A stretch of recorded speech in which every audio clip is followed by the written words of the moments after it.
నాకైతే. అనుకోకుండా ఇన్ఫ్లుయెన్సర్ అయిపోయారు ఈవిడ ఇన్ఫ్లుయెన్సర్ అయిపోవాల్సి వచ్చింది. ఇంకెవరో వీడియో తీసిన తర్వాత ఇన్ఫ్లుయెన్సర్ అయ్యారు. ఎలా అనిపిస్తుంది మీకు? ఆ మార్పు ఇట్లా జరిగిపోయింది కదా సడన్గా 1 డేలో. షాకుల మీద షాకులు అయితే మామూలుగా తగలట్లేదు నాకు.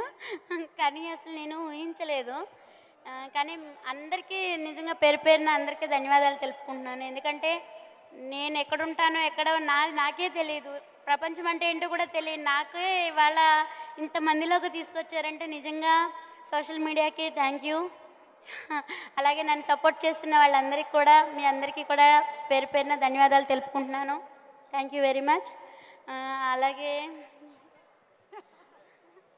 కానీ చాలా సంతోషంగా ఉంది.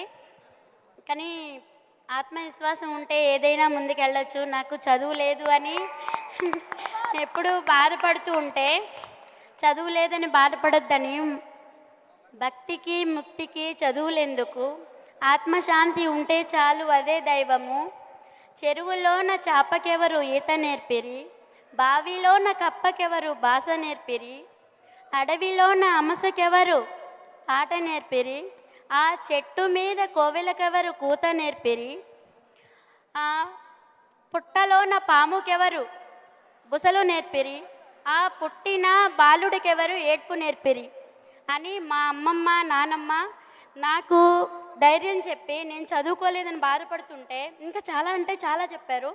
కానీ చదువు ఒక్కటే కాదు, నీ ఆత్మవిశ్వాసం ముందర పని అనేది నేర్చుకుంటే మనం చేసిన దానికి ప్రతిఫలం ఆశించకుండా ముందుకు వెళ్తే అంతా మంచి జరుగుతుందని చెప్పారు. కానీ నిజంగా నేను ఎప్పుడూ ఇలా ఎక్స్పెక్ట్ చేయలేదు. కానీ వాళ్ళు చెప్పింది పెద్దల మాట వింటే అది ఎప్పటికైనా సరే విజయమని నా విషయంలో ప్రూవ్ అయింది. సో అందరికీ ఒకటే చెప్తాను, పెద్దల మాట అందరూ వింటే విజయమే కానీ అపజయం ఉండదు. Thank you very much. Oh my God, అసలు నీకు 2 లివర్లు ఎక్స్ట్రా అని చెప్పి మొదలుపెట్టి మీరు ఎక్కడి నుంచి ఎక్కడికి వెళ్తున్నారు. ఐ థింక్ త్వరలోనే ఆవిడ వెల్బీయింగ్కి సంబంధించినటువంటి చిన్న చిన్న వీడియోస్ కూడా రిలీజ్ చేస్తే అందరం కూడా చక్కగా వినేలాగా ఉన్నాము.